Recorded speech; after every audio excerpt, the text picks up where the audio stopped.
join from now on. We are recording the meeting. I've just started the recording. Just to let everybody know, we will stop the recording before we get to the question and answer session of today's meeting, just in case there are any sensitive topics discussed in the question and answer session.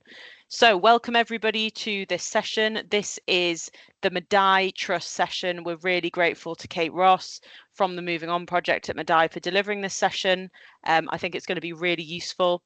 I'm Hebe Lawson. I'm the Modern Slavery Lead at Coventry City Council. I am going to be helping with the admin of today's meeting. And I've also got Matali. Give us a wave, Matali, who's going to be helping. So if you've got any questions or comments through the session, you can put your hand up or you can put your comments in the chat, and Matali and I will be monitoring that. And as I said, there'll be a question answer session at the end. So thank you very much for attending, everybody, and we hope you enjoy today's session. Thank you, Hebe. Hello, everybody. I'm Kate Ross. I'm the local coordinator for the Moving On. We're going to talk today about lessons in safeguarding and provide a case study.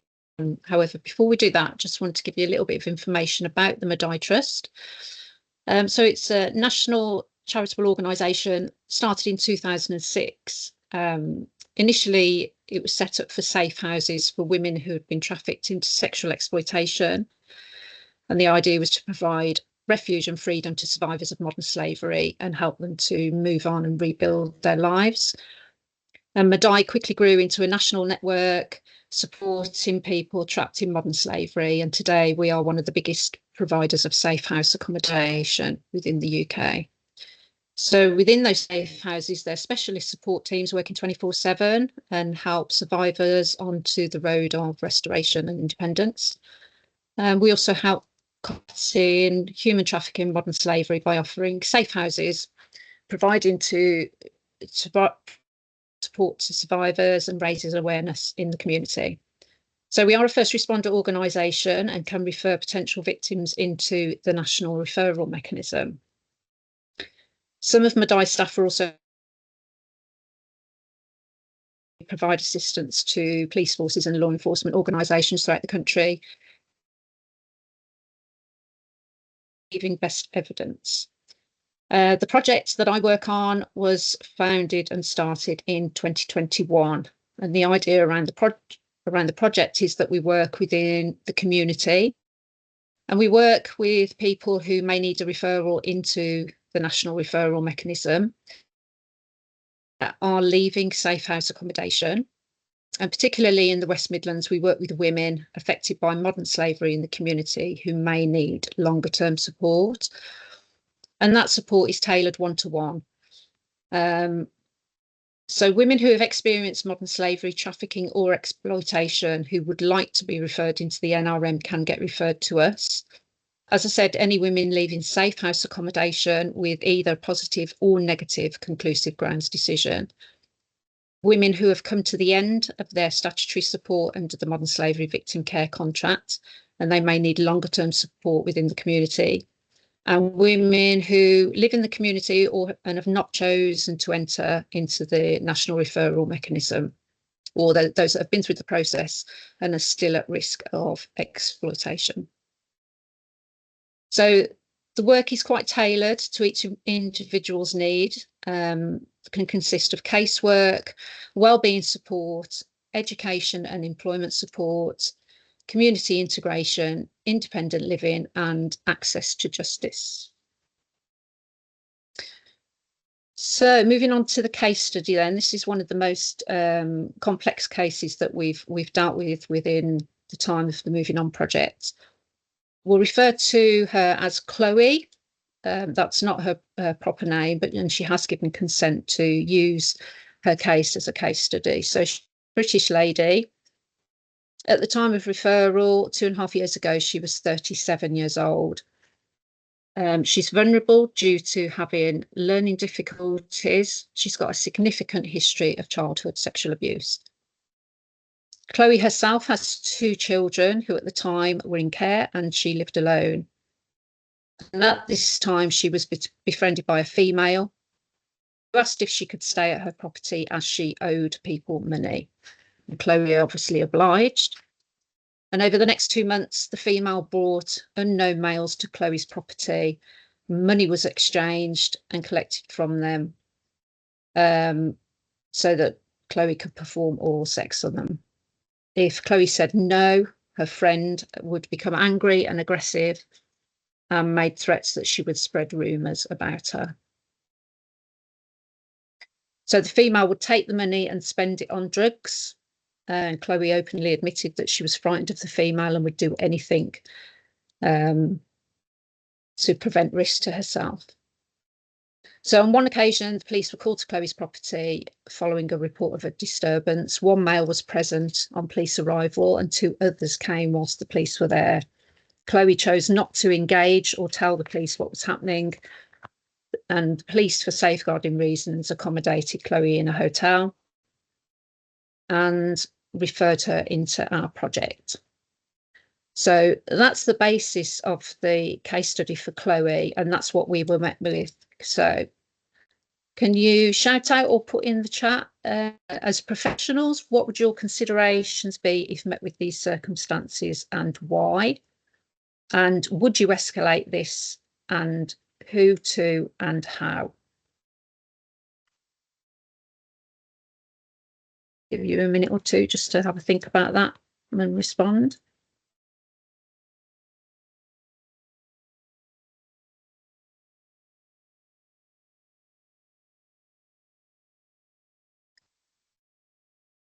Anybody got any thoughts on that? We haven't got anything in the chat yet, Kate. I wondered if it's possible to go back a slide just so we can see the case study information again. That might help. Okay. If you hover down at the bottom, there should be that little arrow there that you can press on. Got it. Thank you. Great. So Rasheen has put in the chat, consider adult safeguarding referral. Yeah. Okay, excellent. Anybody else got any other suggestions of what you would do if you were met with this situation as a professional? Rasheen's also said maybe housing. If it's local authority housing, the female friend should be living there. Yeah. Living there, I meant to say. What was that? Sorry. Oh, I wrote she should be living there, but the female friend would not be allowed to just move in. Absolutely. It was local authority housing. Yeah, breaches the And- tenancy agreement. Yeah. Okay. Dagmara, I'm sorry, I hope I'm saying your name right, has said mental health support, supported accommodation. Callie has said maybe speak to the local police force. Yep. Okay. Thank you for those suggestions. What about escalating it? So as a professional, you're met with this situation, who would you escalate this to within your organisation, perhaps, and why?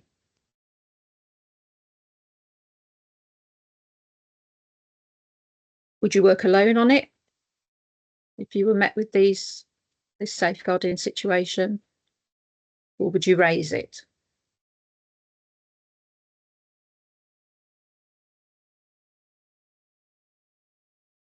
Okay. I definitely wouldn't work alone, Kate. Good, thank you, Hubert. I probably shouldn't be I. answering the question, but I would definitely be raising it. So Callie has said safeguarding lead. Rasheen said raise to safeguarding lead for adults. Okay, you all should have internal protocols within your organisation or departments around safeguarding. And you should have somebody overseeing safeguarding concerns as well. So the first point of call is to raise to your line manager or your safeguarding lead within your organisation and follow any internal protocols or policies. So quite rightly, that's what we did. We made our first safeguarding referral into this case. Most importantly as well, we got medical attention for Chloe and referred her for sexual health advice. So the national referral mechanism was referred to Chloe clearly a victim of sexual exploitation. She didn't give her consent, so we didn't do a referral, but we did do a duty to notify. We supported her with housing applications and issued her with food. Those are the first things that we did. Has anybody Kate, got sorry anything to else to interrupt. add? Yeah, we've had a couple more comments in the chat. So Okay. Cam has said a few things that you've mentioned, but also speaking with them on the slavery team, which I'm very happy to hear about. Multi-agency team meeting via section 42 inquiry could be done, and maybe looking at domestic abuse support. And Rupinder has said you need to consider the children as well, so potential child safeguarding referrals to be done as well. All the children were in care due to previous incidents that had occurred with Chloe's chaotic lifestyle at that point, and she didn't actually have access to them on referral into our services. But yeah, that is a consideration, obviously, if those circumstances apply. So those are the first actions that we initially took. And as I said, Chloe's situation was very chaotic. So moving forward then, over the next preceding few weeks, she's returned home of her own accord. She's moved away from the safe place that she was supported with the police. She was in the company of a known male, and during any telephone conversations, we could hear him in the background answering questions on her behalf when we were questioning her safety and who she was with. Quite clearly wouldn't allow her to speak.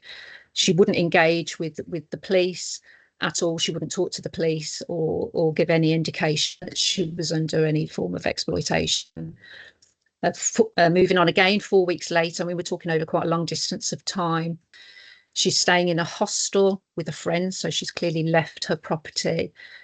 Her bank account had been closed by the bank due to suspected fraudulent activity, and she's got no money and no food. And then moving on again, Chloe went back home and she reported that she'd been abducted by this man who had been staying there, and he had previously forced her to have sex with other men. So she's still in this chaotic, exploitative situation. She did not want the police informed. She was quite categoric about that. I don't want the police informed. I will not engage with them. So again, that the situation is escalating. What would you do now?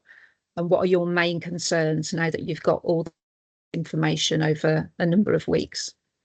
Would you do anything differently, or would you escalate it further?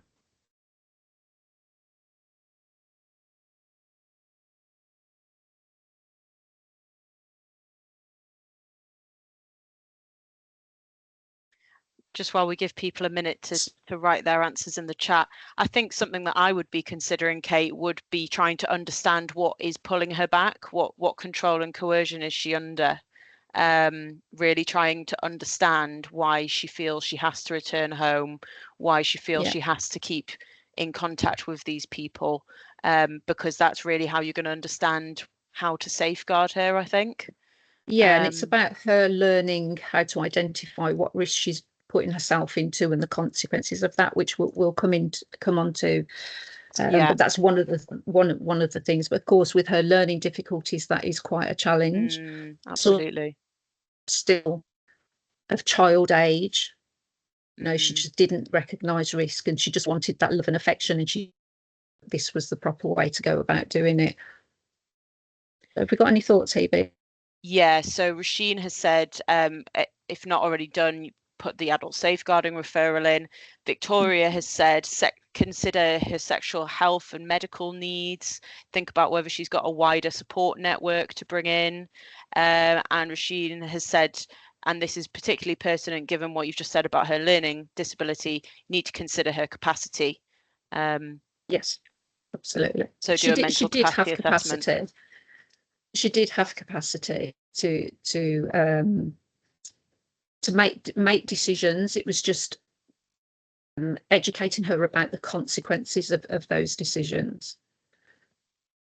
So we then put a second safeguarding referral in altogether throughout this time that we've worked with Chloe, there's been 4 referrals put into the system due to various different incidents that have occurred.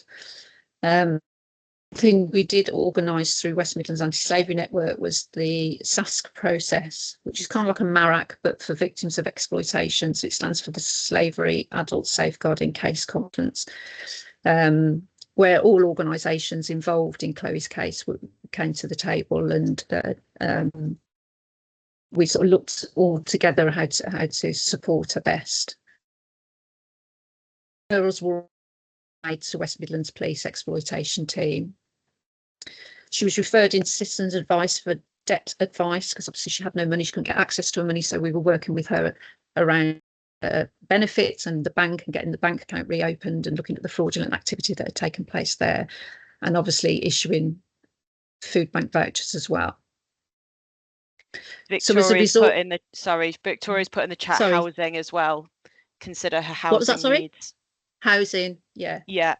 We did support her housing applications both through the council and other associations as well. So as a result of the SASC intervention, Chloe was allocated a social worker, but meantime the male was still present on the scene. He continually physically assaulted her. He'd taken her phone, he deleted messages that were on her phone, and all this time, like you said, Hebe, why is she, what's holding her there? She's still too scared to say anything.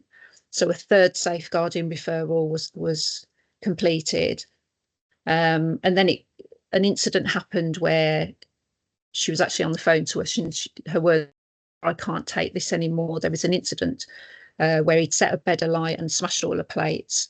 She'd managed to flee and went to stay elsewhere. She refused to tell us where, but assured us that she was safe. But what she did ask was that we called the police, which obviously we did. And she'd given all of her money away to this male and to her friends. She had no money for basic provisions, toiletries and sanitary items. So she was engaging with her social worker, which was good, and she was moved into a more safe accommodation. She was provided with a carer, but she wouldn't engage with the carer, and her words were, "I'm an adult, not a kid," which was really unfortunate because things would have improved for her if she'd worked, but she didn't. So at the time, then she's still in this exploitative situation, still putting herself into high risk. She lost her flat. She didn't want to press charges when the police intervened, and she was going missing and wouldn't disclose her location. So it's really chaotic. And then there was an incident involving the male where he's assaulted her with a screwdriver and a baseball bat, and he took her phone. And it was that incident really that led Chloe to make choice to take control of her life. This incident was reported to the police. She received hospital treatment and the suspect was arrested, released on conditional bail, but he was arrested. And she was cooperating with the police, which was most important. And on the back of that, then she consented to going into the national referral mechanism. So we referred her into that and she got a positive reasonable grounds decision. So due to the reasonable grounds decision, she was allocated specialist support under the Modern Slavery Victim Care Contract. And we, over time, then we worked alongside all organisations who were supporting Chloe with the police, adult services. And today we still support her while she tries to move on towards independence. And now it's a pleasure to see, actually, she's in a new relationship, got access to one of her children. And over the next couple of months, then we referred her into an organisation that could support her getting work. She managed to get a part-time job. And the police are still investigating this case. And it's currently with the Crown Prosecution Service, who are waiting for a decision. We're all waiting for a decision on whether there's going to be a charge around assault and sexual exploitation.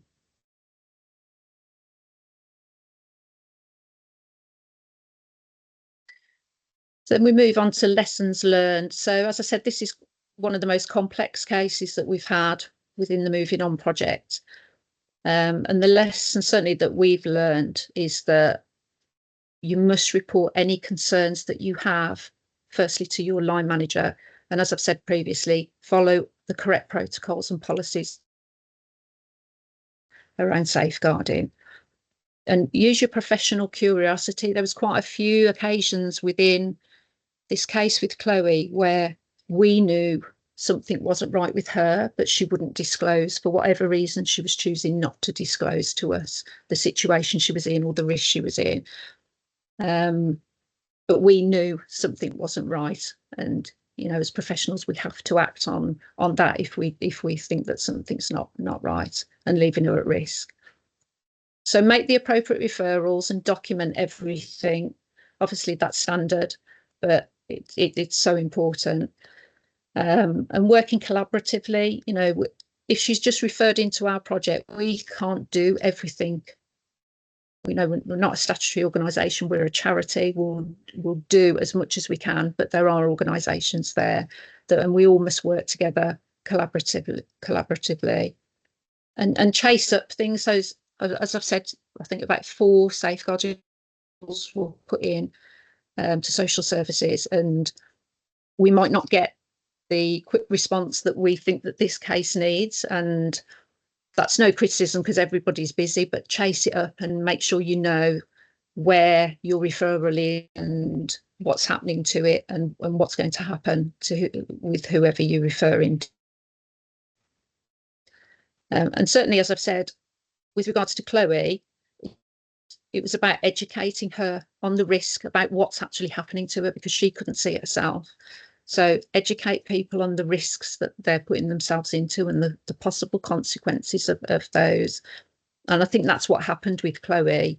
Once she realised that all she wanted was to see her children and have her children home, whilst you're putting yourself into this situation, that's not going to happen. And lastly, show support, show empathy, be honest, but manage people's expectations. So certainly in Chloe's case, you are not going to get your children back whilst you are still living with making and putting yourself into these situations. And that's it, really. That's Chloe's questions that we'd like to ask, or any point to be raised. We've still got a few minutes.